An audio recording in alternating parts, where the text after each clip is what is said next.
as I said, that we sorted out our in-house affairs by next year, first quarter, we should be able to fly out our wings to the Europe, and the ban should be airlifted. Oslo and Copenhagen are two markets which are not very big markets, so we need to combine Oslo and Copenhagen.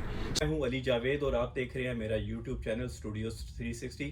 नाज़रीन, आज हमारे पास एक बहुत बड़ी breaking news है और वो breaking news PIA के हवाले से है। जैसा कि आप सबको मालूम है कि यूरोपीय यूनियन ने पाकिस्तान इंटरनेशनल एयरलाइन के ऊपर पाबंदियां लगा दी थी, और उस पाबंदियों के अगर हम पस मंज़र में जाएं तो जून 2020 में जो हमारे एविएशन के मिनिस्टर हैं चौधरी गुलाम सरवर साहब, उन्होंने एक पार्लियामेंट के अंदर बयान दिया था, और वो बयान ये था कि पाकिस्तान इंटरनेशनल एयरलाइन के पायलट्स के पास, बहुत सारे पायलट्स के पास जो है वो डिग्रियां फेक हैं, और ये खबर कह लें कि पूरी दुनिया में जंगल में आग की तरह फैल गई। और ख़ास तौर पे यूरोपीय यूनियन ने इसके ऊपर बड़ा सीरियस एक्शन लिया, और उन्होंने इस एक्शन के नतीजे में पाकिस्तान इंटरनेशनल एयरलाइन के ऊपर पाबंदी लगा दी कि वो अपनी परवाज़ें यूरोप की हदूद के अंदर नहीं ला सकती।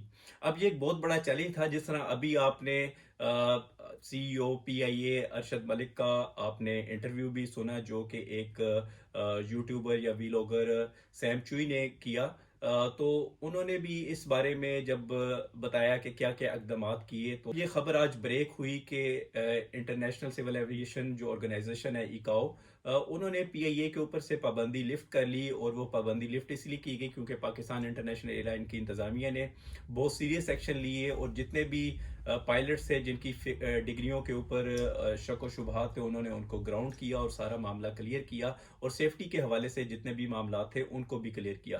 तो आज एक बहुत बड़ी खुशखबरी थी यूरोप के लिए, और ख़ास तौर पे डेनमार्क के अंदर रहने वाले पाकिस्तानियों के लिए। तो इसीलिए आज हम यहाँ पे मौजूद हैं इंडस ट्रैवल में। इंडस ट्रैवल का शुमार डेनमार्क की सबसे बड़ी एजेंसियों में, ट्रैवल एजेंसियों में होता है। तो इनके MD चौधरी दाऊद साहब से बात करते हैं। जी चौधरी दाऊद साहब, सबसे पहले तो आप ये बताइएगा कि PIA के ऊपर जो पाबंदी लगी, जो कि यूरोपीय यूनियन ने लगाई, थोड़ा सा एक अगर जुमले में आप इसका बैकग्राउंड बता दें। जी शुक्रिया अली, और अस्सलाम वालेकुम आपके नाजरीन को।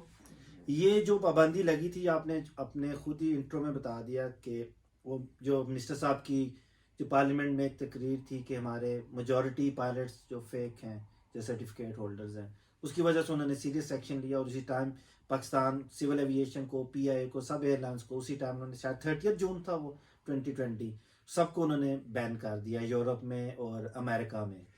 मगर इससे पहले यहाँ पे PIA की वैसे ही एयरलाइन आना बंद हो गई थी, और वो गालबन 21 मार्च को आखिरी कमर्शियल एयरलाइन जहाँ पे आई थी जो स्केड्यूल थी, उसके बाद शायद 2 चार्टर्ड फ्लाइट्स आई थी।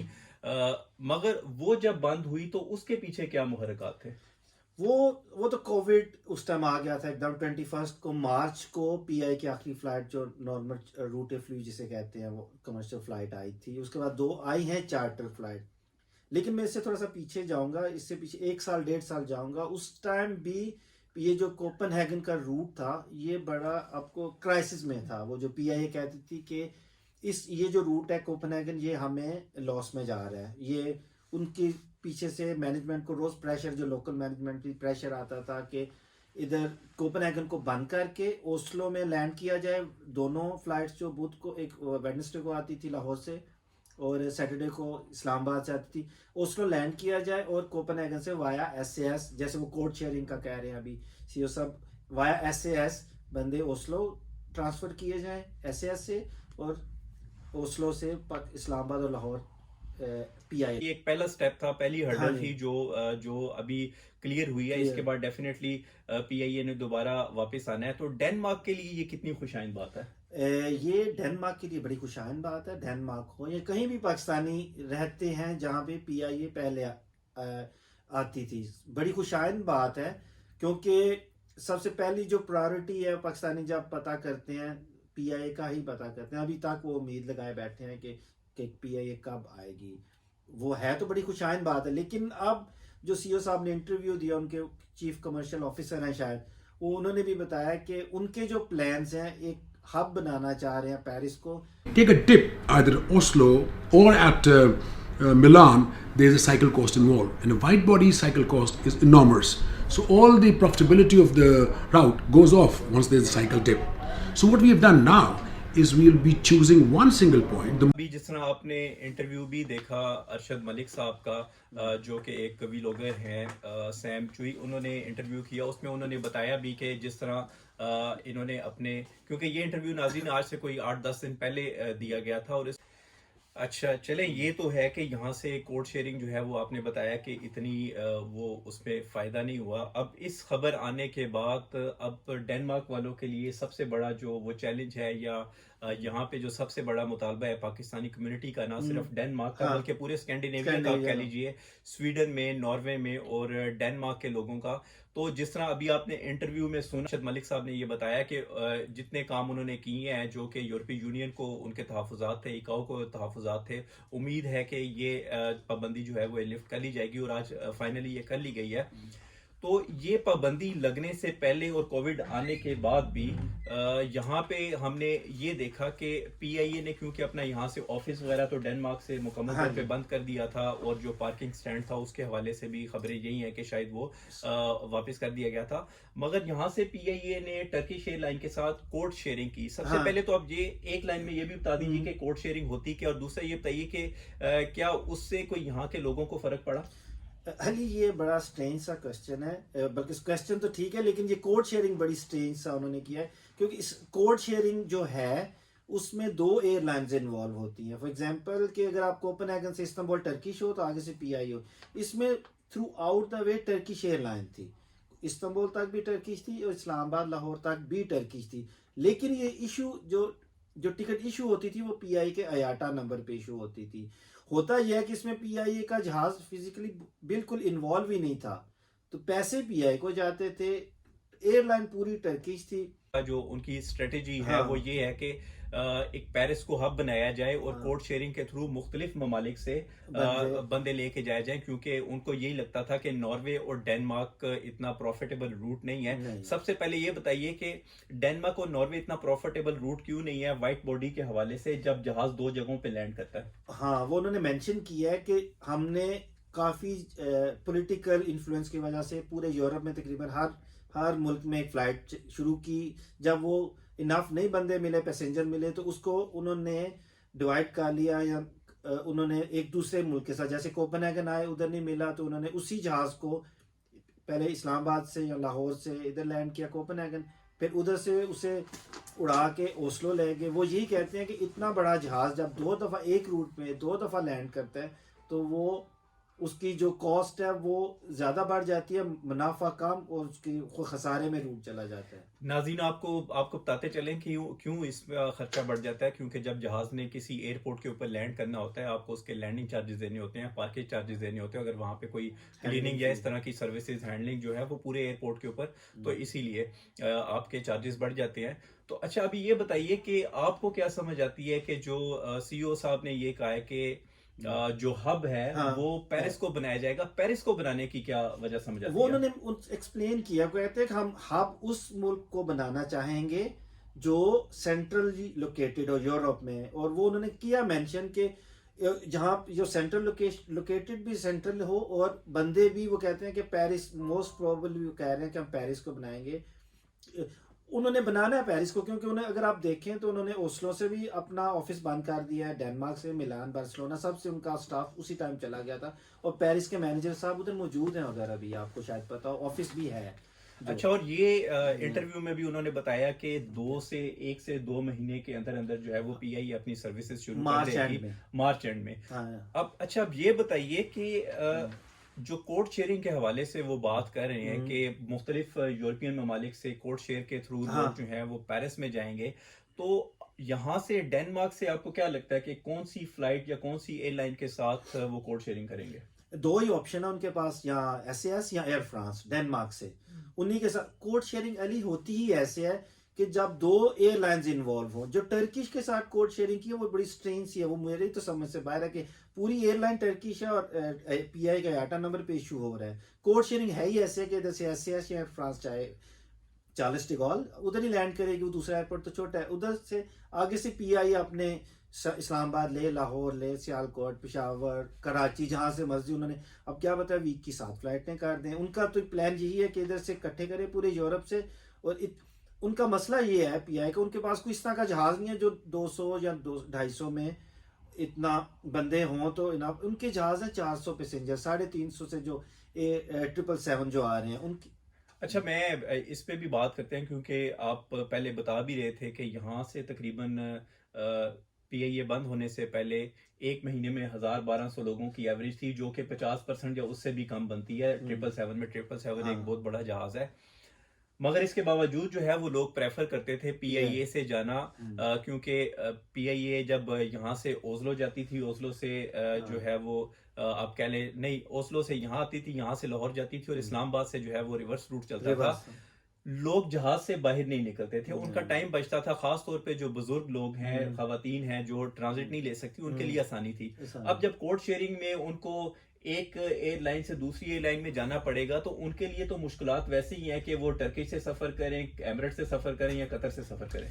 हाँ, वो सेम ही है, तकरीबन सेम है, क्योंकि अगर आप पेरिस अब लें तो आपको पता है 90 मिनट्स का इधर है, आपको पता है फ्लाइट, फिर आप 2.5 घंटे का ट्रांजिट मिनिमम चाहिए, वो 4 घंटे होगा, आगे से 7 घंटे की फ्लाइट 11 घंटे, तो वो तो सेम ही। अगर आप देखें एमिरेट्स 6 घंटे, आगे से 3 घंटे, नॉर्मली 2 घंटे का ट्रांजिट भी मिल जाता है, तो वो तो उनका भी 11-12 घंटे में वो पैसेंजर को कोपनहेगन से लेके इस्लामाबाद या सियालकोट, लाहौर, पेशावर, कराची, जहाँ पे मर्जी वो भी कैटर कर सकते हैं। तो मुझे लगता है, मुझे नहीं लगता कि ये कोई इतना सक्सेसफुल इनका होगा प्लान, मेरा अपना ख्याल है। मेरा अपना ख्याल है कि इन्हें चाहिए कि जो मुझे लगता है कि एक स्कैंडिनेविया के लिए, हाँ, अगर डिवाइड करना चाहेंगे, जैसे वो कह रहे हैं कि एक फ्लाइट को हम शेयर नहीं कर सकते कोपनहेगन को ओस्लो के साथ, तो अगर जो फिजिबल, जो सबसे ज्यादा प्लान, जो बेहतर अगर पाकिस्तानियों के लिए सबसे बेहतर तो ये कि कोपनहेगन आए, अगर नहीं है तो फिर तो ओस्लो कर दें, या ओस्लो के कोपनहेगन ले आए, या कोपनहेगन को ओस्लो को ले जाएं, इधर से SAS, क्योंकि हमें 50 मिनट्स की फ्लाइट पड़ती है, आगे से हम चलो 6 घंटे में। लेकिन पेरिस तो वो इतना बड़ा एयरपोर्ट है, उससे तो बेहतर है कि आप दुबई या दोहा चल जाओ, उधर अपने पाकिस्तानी पता काम कर रहे हैं। हमारे बंदे जो आपको पता है मेजोरिटी जो नॉर्वे और डेनमार्क में रहते हैं, आपको पता है कि लैंग्वेज बैरियर काफी है। जी बिल्कुल, ये तो आपने सही कहा, लैंग्वेज बैरियर भी है, मगर दूसरा आप ये भी बताएं कि यहाँ पे सीईओ साहब ने ये भी, सीओओ जो हैं उन्होंने ये भी कहा कि कोपनहेगन और नॉर्वे का रूट इतना प्रॉफिटेबल नहीं है 777 के साथ नहीं, तो ऐसी भी तो पॉसिबिलिटी हो सकती है कि रूट यही रहने दिया जाए, मगर जहाज वो छोटे चला लें, ताकि अपनी वो कैलकुलेशन जो उन्होंने की है कि अगर पहले प्रॉफिट में जा रहे थे, अब खसारे में गए हैं, तो इस तरह की कैलकुलेशन भी तो कर सकते हैं। तो उसमें आप क्या कहते हैं, क्योंकि आपके पास तो डाटा है कि कितने लोग सफर करते हैं एक महीने में। जी अली, डेनमार्क से आपको मैं थोड़ा पीछे जाना चाहूंगा। डेनमार्क में 2009 में मैंने ट्रैवल एजेंसी शुरू की थी, और मैं आपको पता है मेरे अच्छे ताल्लुकात रहे मैनेजर से, फाइनेंस के, इनके। उस टाइम 2009 में इनकी जो एनुअल टर्नओवर था ना डेनमार्क से, वो 60 मिलियन डेनिश क्रोन था। और इन्होंने कुछ ना कुछ तो गलत किया है पीआई ने पिछले 10, 11, 12 साल में, कि वो 60 मिलियन टर्नओवर, एनुअल टर्नओवर आके 27-28 मिलियन पे रह गया है। और नॉर्वे का इनका तकरीबन 95 मिलियन से 100 मिलियन था, और वो तकरीबन मेरा ख्याल है 50 और 60 मिलियन के कुछ ना कुछ तो उन्होंने किया कि 40 मिलियन 40 मिलियन नॉर्वे से लूज कर रहे हैं, हर आस्ता आस्ता कम हो गया, और 30-32 million annually Danish krone Denmark से काम हो गया। वो जब 30 मिलियन इधर से 40 मिलियन, वो तो 60 मिलियन डेनिश क्रोन बनता है ना, जो पीआई ने लूज किया है दूसरी एयरलाइंस को। लेकिन आपको पता है कि डायरेक्ट फ्लाइट है ये, अगर ये कुछ गलतियां ना करते पीआई, तो ये पैसेंजर हो ही नहीं सकता कि आपका पैसेंजर तो पीआई का सारा, ये हो ही नहीं सकता कि एमिरेट्स या कतर या टर्किश इनसे ले जाए 12 घंटे में। कहाँ 12 घंटे में वो पहुंचाती है, पीआई ने 6.5 घंटे में पहुंचाना था। नहीं तो अच्छा, फिर अभी आप क्या सजेशन आपके ज़हन में है, अगर ये इंटरव्यू कहीं पे सुना जा रहा है, तो क्या सजेशन आप देंगे कि किस तरह जो है वो मुसाफिर जो एमिरेट्स पे शिफ्ट हो गए हैं, कतर पे शिफ्ट हो गए हैं, टर्किश पे शिफ्ट हो गए हैं, उन्हें आप कैसे वापस ला सकते हैं? कोई तो आपके पास बिजनेस मॉडल होगा जो आप सीईओ को या सीईओ को देना चाहेंगे और वो आपकी बात सुने। मेरी सबसे पहले तो रिक्वेस्ट है, अगर वो शुरू करना चाहें डेनमार्क को और ओस्लो को, अपनी मैनेजमेंट लाएं, और वो मैनेजमेंट लाएं जो एविएशन मॉडर्न डे एविएशन को समझती है, ट्रैवलिंग को। क्योंकि कोई ज़रूरी नहीं है कि आपने पीआई में एक बंदा भर्ती कर लिया 1980 में और उसी को ही मजबूरी के तहत एक लेके आना, उन्हें पता ही नहीं है ये ट्रैवलिंग है क्या आजकल। और दूसरा कि अपना स्टाफ लाएं, ना कि किसी जीएसए को अपॉइंट करें जिसके अपने मफाद होते हैं। उन्हें तो नहीं पता कि उन्होंने, क्योंकि कॉन्ट्रैक्ट तो पीआई ने उन्हें 3 साल का देना है। जिसको मुझे भी एग्जाम्पल दे दें तो मुझे भी 3 साल का कॉन्ट्रैक्ट देगी पीआईए। मैंने भी देखना है कि अगर मैंने 3 साल का कॉन्ट्रैक्ट है तो मैंने भी यही करना है कि मैंने तो अपनी ट्रेवल एजेंसी बिजनेस चलाना है ना, कि मैं इन 3 सालों में कुछ ना कुछ अपने पास रख लूँ, कमा लूँ जो मेरे काम आए। हुआ ये है कि जब पीआई ने अपने एक्सटर्नल जिसे आउटसोर्स कर दिया है तो उनके हाथ में कोई रहा नहीं था पिछले 10-12 साल में, कोई डिसीजन पीआईए का अपना नहीं था। वो सेल काम होती 50% काम हो गई थी और तकरीबन 50% से भी ज्यादा काम हो गई थी। अच्छा, एक तो ये भी है, दूसरा क्या कोई पॉलिटिकल इसके ऊपर इम्पैक्ट हो सकता है? जिस तरह जब पीआईए यहाँ पे नाज़रीन, जब 50 साल पहले तकरीबन यहाँ पे पीआईए आई तो जुल्फकार अली भुट्टो साहब का यहाँ पे विजिट था जो उस वक्त के वजीर आजम थे। तो यहाँ की पाकिस्तानी अवाम ने उनको सिर्फ एक रिक्वेस्ट की तो उन्होंने अगले लम्हे ही उसको पीआईए का जो है वो उसके अहकामात जारी कर दिए। तो अभी भी इमरान खान साहब की हुकूमत है और वो ये चाहते हैं कि यहाँ से टूरिज्म, यहाँ से मुराद के यूरोप से या पूरी दुनिया से टूरिज्म पाकिस्तान में जाए, तो उसके लिए आपका यहाँ पे नेशनल कैरियर होना जरूरी है। क्या कोई पॉलिटिकल इसके ऊपर इम्पैक्ट हो सकता है कि यहाँ से हुकूमत को रिक्वेस्ट की जाए? और क्योंकि बिजनेस मॉडल या प्रॉफिट और लॉस तो अपनी जगह, मगर क्या यहाँ पे पाकिस्तान से बाहर पाकिस्तानियों की कोई बात सुनी जाएगी? मैं अपना बताता हूँ कि पॉलिटिकल इन्फ्लुएंस तो बिजनेस में नहीं होना चाहिए टोटली। अगर पीआईए आए तो टोटली बिजनेस उस मॉडल पे आए कि ये इसको कमा के, हमारा जो रूट है पाकिस्तान को कमा के दे। नहीं, पॉलिटिकल इन्फ्लुएंस से मुराद के पॉलिटिकल एक डिसीजन हो। अब पॉलिटिकल डिसीजन ही हो ना कि पीआईए यहाँ पे दोबारा वापस चलना शुरू हो, उसके बाद पीआईए की इंतजामिया अपनी हो जिस तरह आपने बताया। मगर कोई तो हुकूमती इदारा या हुकूमती सरबराह ये डिसीजन लेगा ना कि इसको यहाँ पे वापस आना चाहिए। तो मैं उस हवाले से बात कर रहा हूँ कि क्या ये अगर यहाँ पे भी हुकूमती जमात की नुमाइंदगी, अगर यहाँ के लोग, यहाँ की तंजीमें एक कैंपेन चलाएं पीआईए को वापस लाने के हवाले से, स्टैट्स वो आपके पास हो, तो क्या इसके ऊपर कोई पॉसिबिलिटी है? अली, मैं आपको बताता हूँ कि वो एक तो उन्होंने क्लियर कर दिया अपने इंटरव्यू का, हम 2 डेस्टिनेशन को, एक रूट के साथ 2 डेस्टिनेशन शेयर नहीं करेंगे क्योंकि वो लॉस में चला जाता है। ठीक है, फिर है कि हमने अपना आप सोचना है कि कोपेनहेगन का, मैं मेरा ऑफिस नॉर्वे भी पे, लेकिन अभी मैं कोपेनहेगन बैठा हूँ। अगर हमें वो देते हैं वीकली एक फ्लाइट, अगर आप जनवरी है, अगर हमें सैटरडे की फ्लाइट दे देते हैं तो जनवरी में, अगर इस जनवरी की बात करें, अभी जनवरी में इसमें 5 सैटरडे हैं, तो अगर उनका, अब आपको पता है वाइड बॉडी जहाज है उनका, जो छोटा भी 777 है उसमें भी 335 की, उसमें मेरा ख्याल 294 इकोनॉमी है जो अभी जो आजकल है, और उसमें 29 शायद बिजनेस क्लास है, वो तकरीबन 325 बन जाता है। अगर हम अब जैसे प्रेशर क्रिएट करें गवर्नमेंट पे, गवर्नमेंट उसमें पीआई की मैनेजमेंट, आप जो कह रहे हैं, अगर हम प्रेशर क्रिएट करते हैं उन पे, गवर्नमेंट प्रेशर क्रिएट करती है पीआई के मैनेजमेंट पे, जहाज तो वही ला सकते हैं, 777 ही ला सकते हैं, उसकी कैपेसिटी है मिनिमम 325, जो छोटा है 777, बड़े वाले की तकरीबन 400 है। तो फिर हमें भी कमिटमेंट देनी पड़ेगी, क्योंकि सिर्फ प्रेशर तो नहीं हमने डालना ना, हमने जो पहली पाकिस्तानी अवाम जो बोझ तले दबी हुई है महंगाई के, हमने उस पर तो नहीं डालना कि 5 मई में बजट आया सारा का सब्सिडाइज कर दे इस रूट को, वो तो नहीं हमने डालना।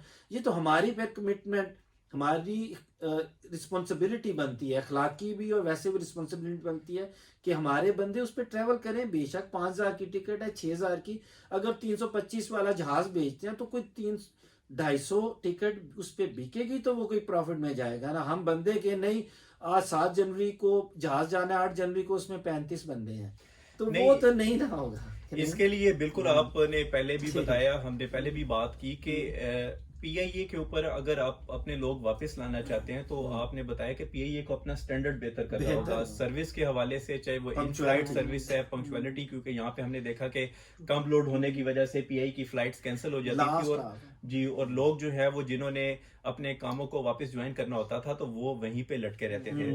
तो अभी अगर ये इंटरव्यू कहीं ना कहीं अरशद मलिक साहब की नजर से गुजरता है तो उन्हें ये देखना भी चाहिए कि पूरे यूरोप के अंदर और पूरी दुनिया के अंदर अब तो जो है वो इतना कंपटीशन है कि लोग लो फेयर की तरफ जा रहे हैं।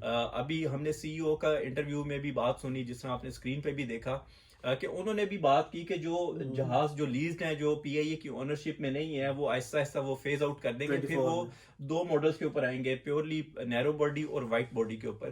तो अगर यहाँ पे नैरो बॉडी ही जहाज आते हैं तो उसमें यह है कि मुसाफिर कम होंगे, और अगर पीआईए का जो फेयर स्ट्रक्चर है आप उसको बराए मेहरबानी अगर आप उसको बेहतर करें कि आप लो फेयर की तरफ जाएं, और जिस तरह के पूरी दुनिया में होता है कि अगर किसी ने फॉर एग्जांपल अगर किसी ने यहाँ से अपना एक्स्ट्रा लगेज लेके जाना है तो आप उस लगेज के अलग से पैसे चार्ज कर लें, मगर जिसने लगेज लेके नहीं जाना उसके लिए आप लो फेयर करें। यानी कोई भी बिजनेस मॉडल बन सकता है। आप यहाँ पे कार्गो बहुत ज्यादा यहाँ पे आ सकता है, यहाँ पे इतने ज्यादा पाकिस्तानी रहते हैं, तो कोई ना कोई तो बिजनेस मॉडल आप बेहतर बना सकते हैं, बजाय इसके कि आप यकदम से जो है वो रूट को बंद कर दें।